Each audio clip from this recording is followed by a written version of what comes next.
shoes hurt my feet.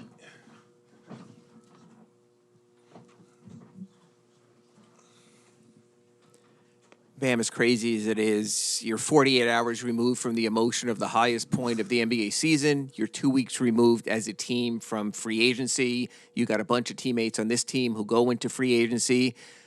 What are your thoughts as far as wanting to keep it together, but also appreciating that it's a business and that things change, and you've seen so much of that really already in your 5-6+ years?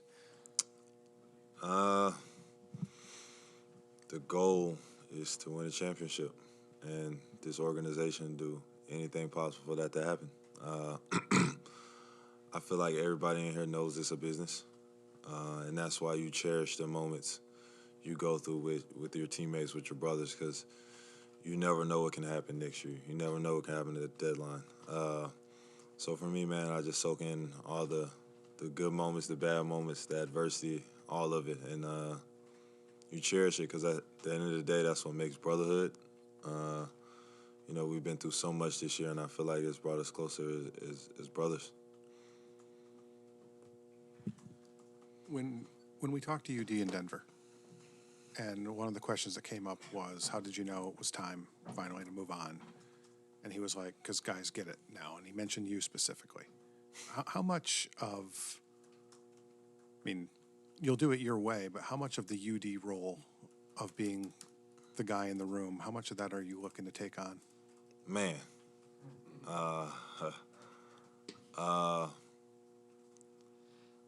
big shoes to fill. Definitely need a lot more championships. A lot more tattoos. A lot more trash talking.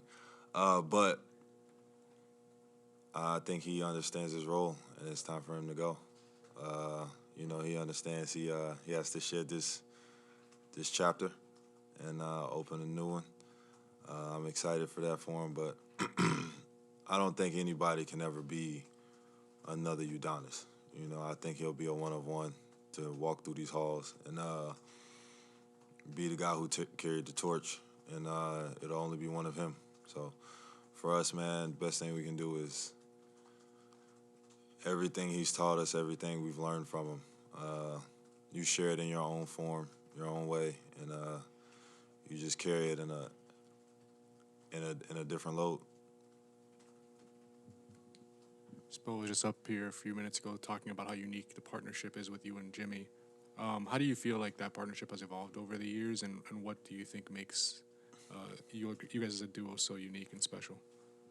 I think we're special just because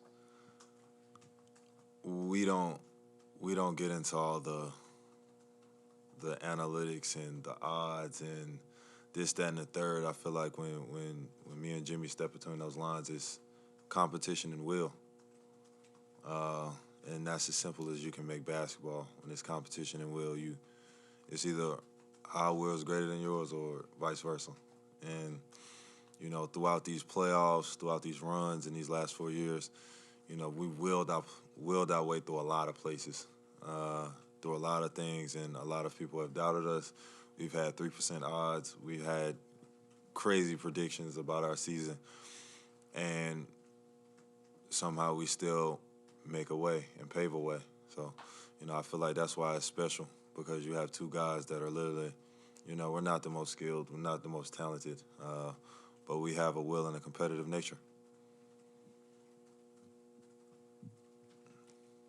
And there's always been a lot of focus on your offense, and some of it's probably been unfair over the years. But with the way the offense did shift this year, how do you think you navigated finding the balance between your own scoring and in the playmaking load that you've always handled, and then through the playoffs, do you feel like you found who you want to be as a playoff offensive player, if that makes sense? No, because I feel like I still have more to learn, more to grow with, more development, in all aspects of my game. And also me as a leader, like UD's gone, so somebody has to really step in that role and be the person in front to have those experiences and shed their opinions and tell guys how it's supposed to be, not how you think it's supposed to be, uh, and really be the guy in the front. For me, this season has been nothing but ups and downs, but, I was in there with 14 other guys who was willing to do anything. And, to have those 14, it made my life easier. You don't listen to the outside noise about you should be doing this, you should be doing that. When you get in the locker room with 14 people you trust, because you see them every day for, how long has the season been at this point? 9 months? You start their opinions matter more. So for me, man, I still got growing to do. I still got a lot of development, but the 14 other guys in that locker room made it comfortable for me to figure out what I can be and who I can be. Bam, in these last playoff runs, speaking of your partnership with you and Jimmy, you guys have been able to take away a lot of these team strengths and then obviously play to you guys' own strengths. What made the Nuggets, not only with Jokic and Murray, but the rest of the players, such a unique challenge with, all the different coverages you guys threw out to kind of solve that? It's a different ballgame with the Nuggets. Because you have a guy who can pass like no other.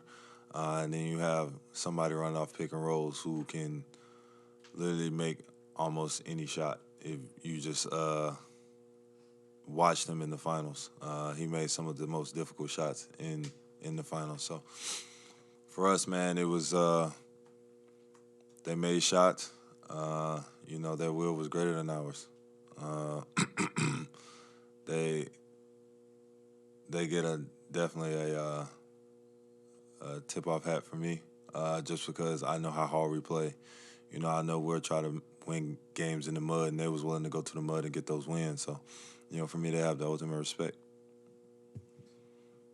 Bam Spo was in here talking about you defensively, especially throughout this whole entire run. But I guess when you look back and there's a way to track offensive improvements, but maybe not so as easy to do defensive. Do you feel like you're a different defender than you were a year ago? And if so, what are the slots that you feel you've learned or are different in?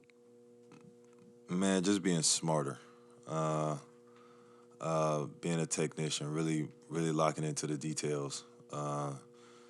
Defense really about effort and knowing guys' tendencies.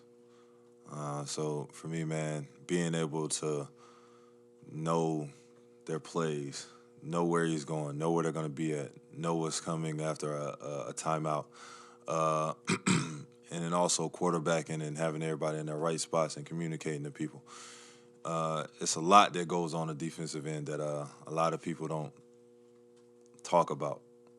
So for me, man, I do feel like I've become a better defender, just because learning angles, learning details, learning guys' tendencies have helped me along this way.